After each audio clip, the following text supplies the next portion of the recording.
మహిళా reservation bill వీగిపోవడం BJP ఓటమి అని విపక్షాల ఐక్యతతో కేంద్రం ఓడిందని సీఎం రేవంత్ అన్నారు.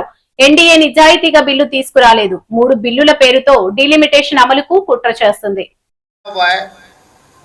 आरक्षण हटाने का साजिश चल रहे थे, इसीलिए चुनाव में जीतने के लिए, सरकार बनाने के लिए 400 का कोई ज़रूरत नहीं था, मगर उनका नियत है संविधान बदलने का, आरक्षण हटाने का। इसीलिए 400 सीट जीतने के लिए जो कोशिश किए, देश का जनता जागृत होकर, विपक्ष के दल इकट्ठा होकर उस दिन मोदी जी को 400 नहीं दिए, 240 दिए, तो एनडीए पक्ष को साथ लेकर सरकार बनाया। उनको ये पता हो गया कि इस देश के जनता जागृत हो गए, आगे कभी भी 2/3 मेजॉरिटी भारतीय जनता पार्टी को मिलना मुश्किल हो गए। इसीलिए वो संविधान हटाने के लिए, संविधान बदलने के लिए, आरक्षण हटाना है तो 2/3 मेजॉरिटी का ज़रूरत थे उनको, आज भी ज़रूरत है।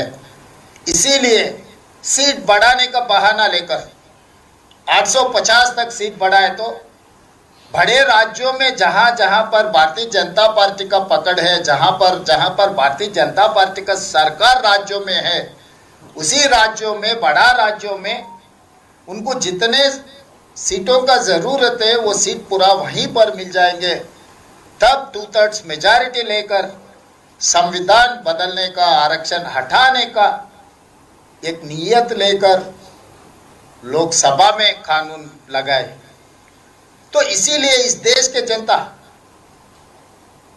इस बार अगर ये सीट बढ़ाने का काम कामयाब हो गए तो मोदी जी और एनडीए सरकार को कोई रोकने वाला नहीं है संविधान बदलने का और आरक्षण हटाने का। इसीलिए देश का जनता पूरा जागृत होकर, विपक्ष दल इकट्ठा होकर कल लोकसभा में मोदी जी का नियत को हरा दिए। अब बदनाम का काम शुरू कर दिए मोदी जी के सरकार ने कि कांग्रेस पार्टी महिला आरक्षण के खिलाफ है। महिला आरक्षण लागू करने के लिए हम लोग कोशिश किए, महिला आरक्षण बढ़ाने के लिए हम लोग कोशिश किए, इसीलिए जानबूझकर महिला आरक्षण नहीं देने के इरादे से कांग्रेस पार्टी इस बिल को हरा दिए। ऐसा गांव-गांव में, गली-गली में शोर मचाने के लिए जो कोशिश कर रहा है। तो मैं ये आश्वासन दिलाना चाहता हूं मोदी जी को, मोदी जी आपका नियत साफ रखो, कानून सही तरीका से बनाओ, महिला आरक्षण के बारे में हमारा नियत को शक मत करो। इस देश में पहली बार महिलाओं को वोट हक दिए कांग्रेस पार्टी ने।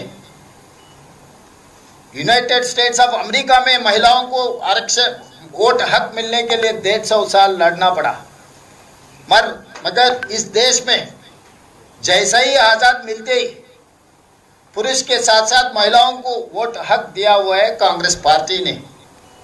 इस देश का राष्ट्रपति, इस देश के प्रधानमंत्री, इस देश के लोकसभा स्पीकर, इस देश में गवर्नर, मुख्यमंत्री, हर कुर्सी में महिलाओं को बिठाए।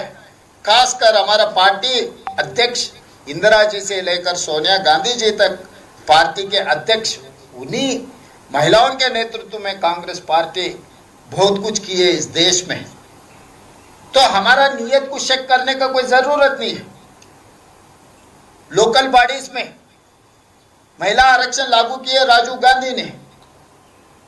आज 50% जो urban local bodies, rural local bodies में जो महिलाओं को 50% आरक्षण मिल रहा है वो कांग्रेस के वजह से, ये भारतीय जनता पार्टी के वजह से नहीं मिला है। एक उदाहरण मैं देना चाहता हूँ। अप्रैल 6, 1980 भारतीय जनता पार्टी शुरुआत हुई, आज तक कुछ कम 50 साल होने वाले हैं। 15 अध्यक्षों को नियम किए भारतीय जनता पार्टी ने।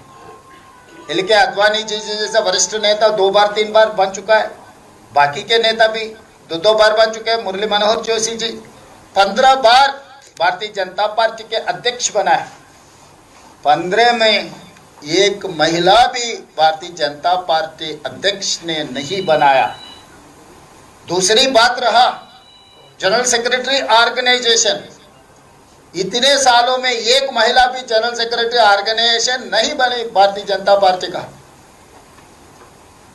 आपका नियत ही महिलाओं के खिलाफ है।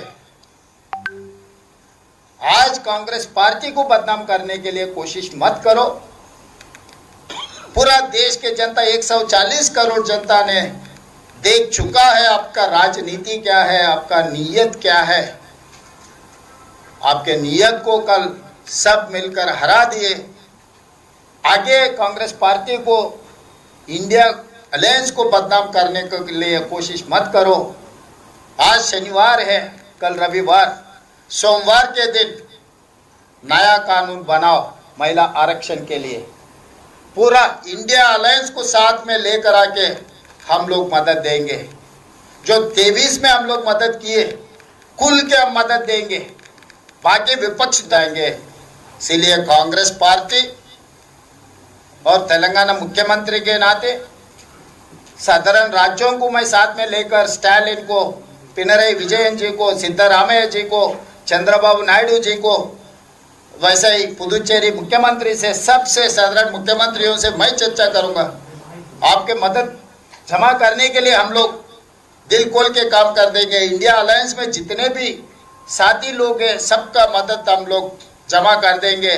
सोमवार के दिन महिला आरक्षण को पास कर देंगे।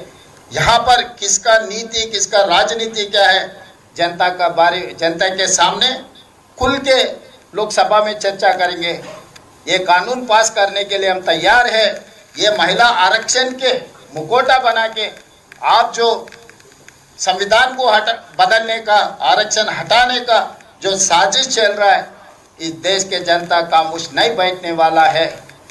और दक्षिण भारत उत्तर भारत के बीच में अंतर खड़ा करने के लिए, दीवार बनाने के लिए कोशिश मत करो। हम लोग इस देश में हिस्सेदार है, हम लोग इस देश का भागीदार है, हम लोग इस देश में रहने वाला है। इस देश तरक्की करने के लिए हम आपसे कोई कम नहीं है। राजनीति में पॉलिटिकल पावर आप होगा, मगर फाइनेंशियल पावर हमारे से मिल रहा है आपको। हम कोई कम नहीं है देशभक्ति में, कोई भी हमारे से ज्यादा भी नहीं है देशभक्ति में।